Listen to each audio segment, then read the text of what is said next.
ಹಿಮಾಚಲ ಪ್ರದೇಶದಲ್ಲಿ ನಡೆದಿರುವಂತಹ ಒಂದು ರಸ್ತೆ ಅಪಘಾತದ ದುರ್ಘಟನೆಗೆ ಎರಡು ಕುಟುಂಬದ 7 ಜನ ಬಲಿಯಾಗಿದ್ದಾರೆ ಸ್ನೇಹಿತರೆ. ಆ ಡ್ರೈವರ್ ಸೇರಿ ಚಾಲಕನಿಗೆ ಸೇರಿ ಒಟ್ಟು 8 ಜನ ಸಾವನ್ನಪ್ಪಿರುವುದು ಈಗ ಒಂದು ವರದಿಯಾಗಿದೆ. ಸೊ ನೋಡ್ರಿ, ಮೂಲತಃ ಎರಡು ಕುಟುಂಬಗಳು, ಒಂದು ಕುಟುಂಬ ಛತ್ತೀಸ್ಗಢ, ಇನ್ನೊಂದು ಕುಟುಂಬ ಮೂಲತಃ ತಮಿಳುನಾಡದವರು.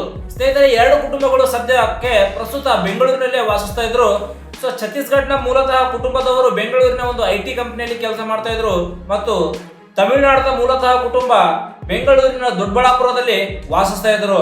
ದೊಡ್ಡಬಳ್ಳಾಪುರದ ನಿವಾಸಿ ಮಣಿಮಾಲಾ ಅಂತ ಹೇಳಿ ಅವರು KSVK ಒಂದು ಶಾಲೆಯಲ್ಲಿ ಶಿಕ್ಷಕಿಯಾಗಿ ಕೂಡ ವರ್ಕ್ ಮಾಡ್ತಾ ಇದ್ರು ಸ್ನೇಹಿತರೆ. ಮತ್ತು ಅವರ ಹಸ್ಬೆಂಡ್ ಅವರು ಇಲ್ಲಿ ಒಂದು ಅಡಿಗೆಯ ಒಂದು ಗುತ್ತಿಗೆ ಆಧಾರದ ಮೇಲೆ ಅವರು ಆ ಒಂದು ಕೆಲಸ ಮಾಡ್ತಾ ಇದ್ರು. ಸೊ ಅವರ ಮಗ ನಂದನ್ ಅಂತ ಹೇಳಿ, ಸೊ ಇವರ ಒಂದು ಕುಟುಂಬ ಮತ್ತು ಛತ್ತೀಸ್ಗಢ ಮೂಲತಃ ಕುಟುಂಬ ಇವರು ಪ್ರಸ್ತುತ ಕಾಡುಗೋಡಿಯಲ್ಲಿ ವಾಸಿಸ್ತಾ ಇದ್ರು. ಸೊ ಅವರು ಇಬ್ರು ಗಂಡ ಹೆಂಡತಿ ಮತ್ತು ಇಬ್ಬರ ಮಕ್ಕಳು.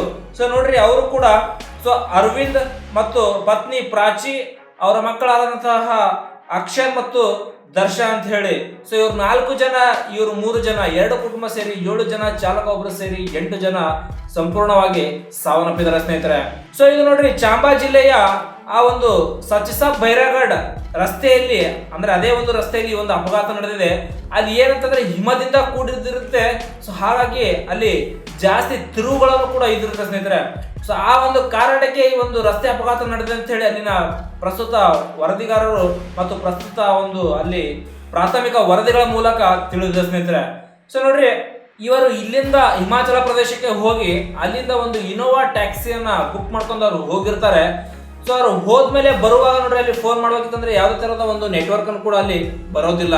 ಸೊ ಹಾಗಾಗಿ ಅಲ್ಲಿ ಬುಕ್ಕಿಂಗ್ ತಗೊಂಡಿರುವಂತಹ ಹೋಟೆಲ್ ಮಾಲೀಕರು ಮತ್ತು ವಾಹನ ಮಾಲೀಕರು, ಸೊ ಪ್ರವಾಸಿಗರು ಮತ್ತು ವಾಹನ ಇನ್ನು ಹೋಗಿರುವ ವಾಹನ ಇನ್ನೂ ಬಂದಿಲ್ಲ ಅಂತ ಹೇಳಿ ಹೋಟೆಲ್ ಮತ್ತು ಗಾಡಿಯ ಮಾಲೀಕನಿಗೆ ಟೆನ್ಷನ್ ಅನ್ನ ಶುರುವಾಗುತ್ತೆ. ಸೊ ಆವಾಗ ಅವರು ಫೋನ್ ಅನ್ನು ಮಾಡಿದ್ರೆ ಫೋನ್ ನಾಟ್ ರೀಚಬಲ್, ಫೋನ್ ಅನ್ನು ಹತ್ತಿಲ್ಲ. ಮತ್ತದು ಪ್ರಸ್ತುತ ಅವರು ಅವಾಗಲೇ ಪೊಲೀಸ್ ಕಂಪ್ಲೇಂಟ್ ಮಾಡ್ತಾರೆ. ಅದು GPS ಆಧಾರದ ಮೇಲೆ ಕಂಡು ಹಿಡಿತಾರೆ. ಅದು ಬರುವಾಗ 500 ಮೀಟರ್ ಅಂದ್ರೆ ಅರ್ಧ ಕಿಲೋಮೀಟರ್ ಅಷ್ಟು ಒಳಗಡೆ ತಗ್ಗಾದ ಪ್ರದೇಶದಲ್ಲಿ ಗಾಡಿಯನ್ನು ಆ ಹಿಮದಿಂದ ಕೂಡಿರುತ್ತದೆ. ಹಾಗಾಗಿ ಆ ಒಂದು ತಿರುವಿನಲ್ಲಿ ಚಾಲಕನ ನಿಯಂತ್ರಣ ತಪ್ಪಿ ಈ ಒಂದು ದುರ್ಘಟನೆ ಆಗಿರುತ್ತೆ ಸ್ನೇಹಿತರಕ್ಕೆ. ಸಂಪೂರ್ಣವಾಗಿ 2 ಕುಟುಂಬಗಳು ಸಾವನ್ನಪ್ಪಿರುತ್ತದೆ. ಜೊತೆಗೆ ಚಾಲಕ ವಿಶ್ವಾಸ್ ಅಂತ ಹೇಳಿ ಆತ ಹಿಮಾಚಲ ಪ್ರದೇಶದವನೇ. ಸೊ ಅವನು ಕೂಡ ಸಾವನ್ನಪ್ಪಿದ್ದು ಇದು ಒಂದು ಬಹಳ ದುಃಖಕರದ ವಿಷಯ ಸ್ನೇಹಿತರೆ. ಇದು ಹಿಮಾಚಲ ಪ್ರದೇಶದಲ್ಲಿ ನಡೆದಿದೆ.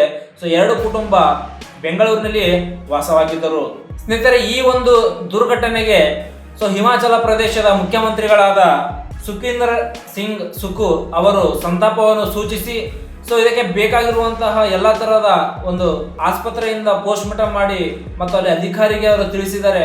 ಎಲ್ಲ ಸುರಕ್ಷಿತವಾಗಿ ಬೆಂಗಳೂರಿಗೆ ತಲುಪಲು ಅವರು ಎಲ್ಲ ತರಹದ ಒಂದು ಸಹಾಯವನ್ನು ಕೂಡ ಮಾಡಿದ್ದಾರೆ ಅಂತ ಹೇಳಿ ತಿಳಿಸಿದ್ದಾರೆ ಸ್ನೇಹಿತರೆ.